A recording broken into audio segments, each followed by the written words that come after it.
When it comes to movie trivia, the internet is seriously abundant with the stuff, most of it useless and interesting to very few people, save for the most dedicated of movie nerds and people who don't have jobs. But sometimes an instance of movie trivia will come along with the power to stop you in your tracks completely. Movie trivia so darn bloody godforsakenly f***ing good that you can't go on with your day until you've sent an email to everyone you know or made a point of standing up at work and shouting it across the office and getting fired. As such, I'm Ben from Whatculture, and here are 10 insane movie facts that will blow your mind. They will, I promise. Number 10. Sigourney Weaver made that impossible basketball shot for real.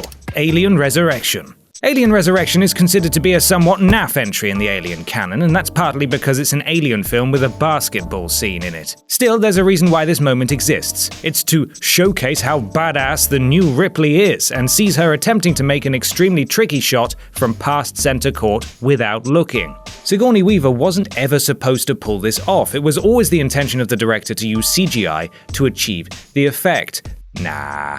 Declaring something along the lines of CGI is for wimps, Weaver actually did it for real within a couple of takes. Number 9. Arnold Schwarzenegger was paid approximately $21,429 for every word he said. Terminator 2 Judgment Day. Terminator 2 Judgment Day would probably be most people's choice for best Terminator movie because that's exactly what it is. And Arnold Schwarzenegger, who plays the titular character, likely remembers it as such too, though not necessarily for the reasons you might expect. The actor was paid a whopping $15 million to star and only utters 700 words throughout the entire movie, which translates to around $21,429 per word. Uttering the iconic line, "Come with me if you want to live," bagged him $171,432 alone.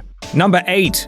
Hitchcock's classic was the first American film to show a flushing toilet, Psycho. When Psycho was released in 1960, it came to shock the world. Though all the murder and Freudian subtext was enough to stun audiences worldwide, the movie was also controversial for other, stranger reasons. A flushing toilet had never been put in an American film before, and Psycho set out to correct this. According to movie lore, Psycho's screenwriter was so adamant that he needed a flushing toilet in the horror classic that he wrote a specific scene that was based around such a thing occurring, when Janet Leigh's Marion Crane wishes to dispose of some torn-up pieces of paper.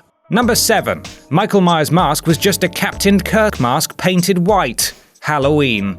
Halloween is considered to be a defining work of the horror genre. Aside from its brilliant construction, eerie musical score, and iconic opening sequence, it's Michael Myers and his spooky mask that makes this movie what it is. Terrifying. So how did they come up with the mask? Surely it took a ton of time and heaps of effort to craft something so iconic.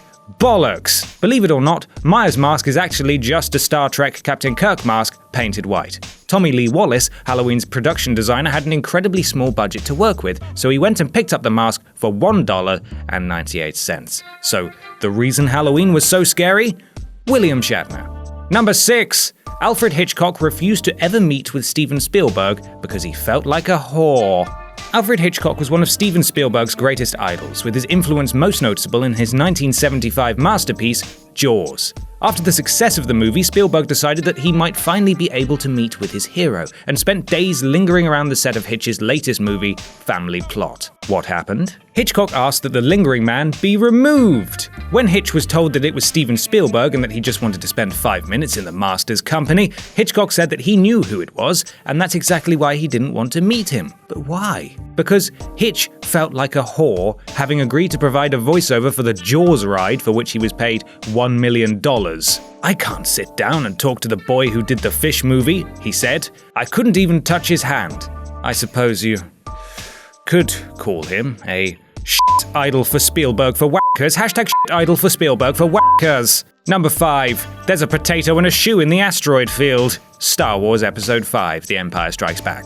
Being a production designer on any movie gives you a unique window of opportunity afforded to very few. That's to say, you're one of the few people who might attempt to sneak things into the film that only you and your fellow co-workers know about. And that's precisely what happened during the making of Star Wars Episode 5, where the guys working on the asteroid field sequence decided to include a potato and a shoe. Seriously, it's extremely difficult to see properly, but you catch a glimpse of both of these objects soaring past the Millennium Falcon as it tries to avoid a flurry of asteroids. George Lucas himself didn't even know about these hilarious inclusions until years after the movie was released in theaters. He probably edited it out for the special editions or something, whatever it is he did. Next, number 4. 532 cars were destroyed over the course of production. Transformers: Dark of the Moon. We all know just how much Michael Bay likes to use his movies as a form of explosion therapy. Even for Bay, though, destroying 532 individual vehicles during the making of his third Transformers film seems somewhat excessive. How and why did he achieve something like this, and who put up all the cars? The budget, you're probably thinking, must have been huge, and you'd be completely right in saying that, but none of that money went on the explosion-bound cars, as they were all given to Bay and his team by the production's insurance company for free.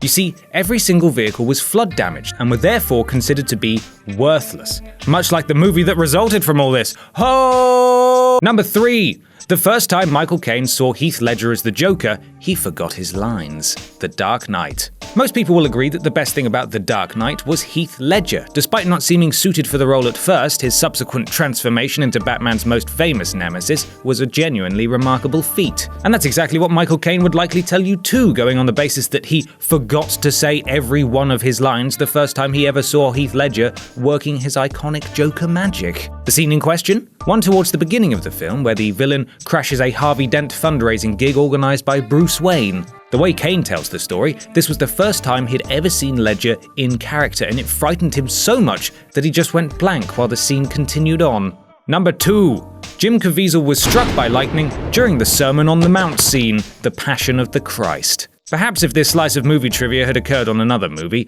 it wouldn't have made the list. But all things considered, and given the subject matter of Mel Gibson's controversial picture, the fact that the man playing Jesus was struck by lightning during production is just too bizarre to not bring up. It's really rather spooky, even more so when you realize that the scene being filmed at the time took place on a mountaintop whilst Jesus is giving the famous Sermon on the Mount. Of course, you're more likely to get struck by lightning if you're standing on a mountaintop, but you can't argue with the trivia value of this insane fact. Is your mind blown yet? Is it? Still got one to go. Number 1.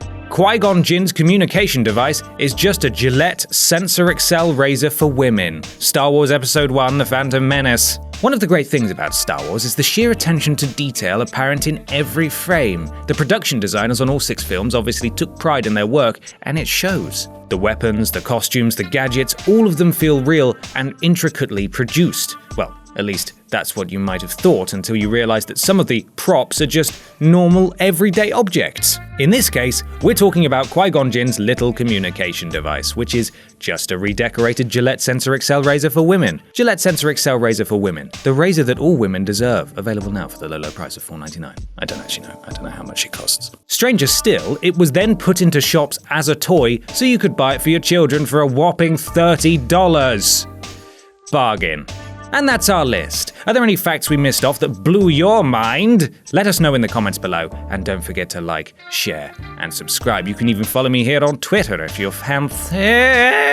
I'm Ben from Whatculture, and thanks for watching.